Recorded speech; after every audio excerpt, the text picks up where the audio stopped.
Bhagavad Gītā Om Jaya Bhagavad Gītā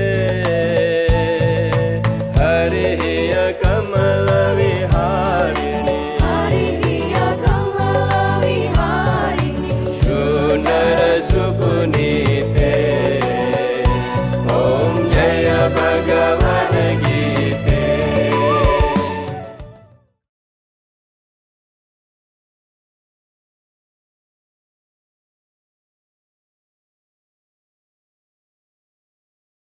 Okay, Thank you so much.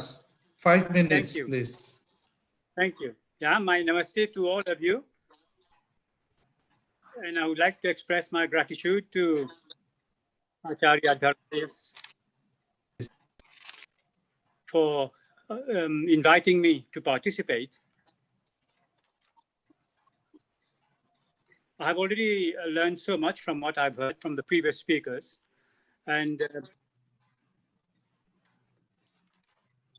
And for my part, I have chosen to share my thoughts on Shlok 47 and 48 of chapter 2. And Shlok 47 has already been cited by previous speakers. And taken together, these shloks can be rendered as follows. You have a right to action, but not to the fruits of action.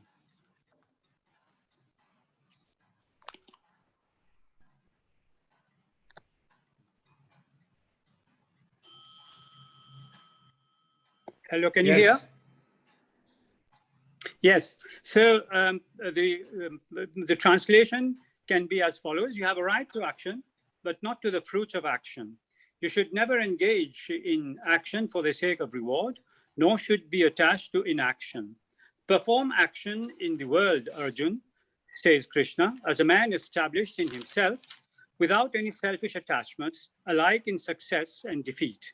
For yoga is perfect evenness of mind, equanimity or samatvam. I find this verse to be very practical oriented, and I have used it very often when interacting with students. So it has a very practical bearing.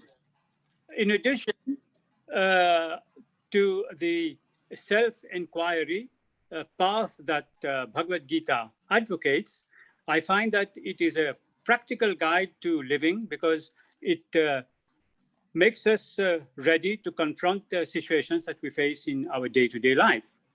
So there are three aspects to be considered here. So one is the performance of action.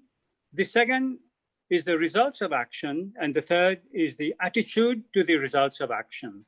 Now, we realize that to perform an action, what's needed are adequate time and proper effort, kalam and prayatna.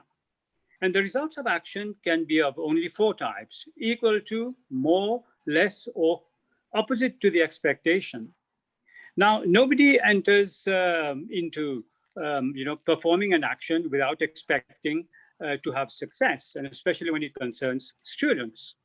So how can you enter into performance of action without thinking about the fruits of action?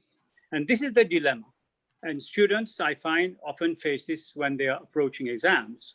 So this is where Bhagavad Gītā helps, because it makes us realize that the results of action can be affected by factors that are threefold.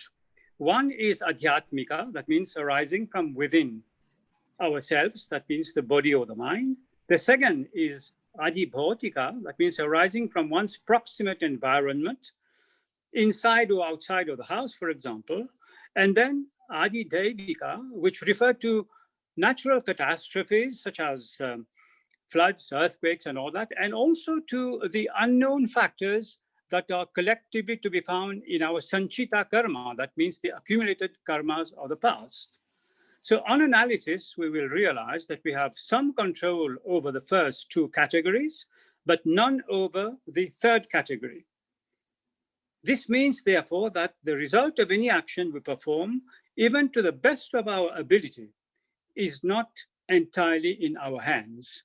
And this is where the teaching of the Bhagavad Gītā is very helpful. And this is where also the yoga part of karma yoga comes in, because we are enjoined to accept the result of action, even if it goes against our expectation, as a prasad from Ishvara, as a grace from the Lord.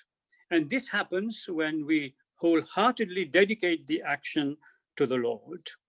In doing so consistently, we develop and consolidate samavatvam, or the equanimity of mind, which allows us to take whatever comes in our stride, as it were, and we keep moving on in the spirit, bouncing back to greater success in due course. So this is my short presentation. And as I said, I find it very useful when interacting with students, especially the students in secondary who are ending their school year, the high school certificate, and they are poised to take the next leap to maybe university, and they are very apprehensive about what can happen if they don't make it to their expectation.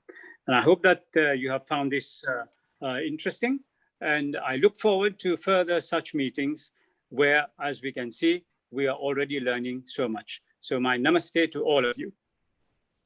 Namaste. Thank you so much, Mr. Gopee, for your very interesting and practical guide towards understanding more Bhagavad Gītā, and particularly our chapter 2, verses 47 of Bhagavad Gītā, on the performance of action, result of action, and attitude of action. Thank you so much for this very inspiring.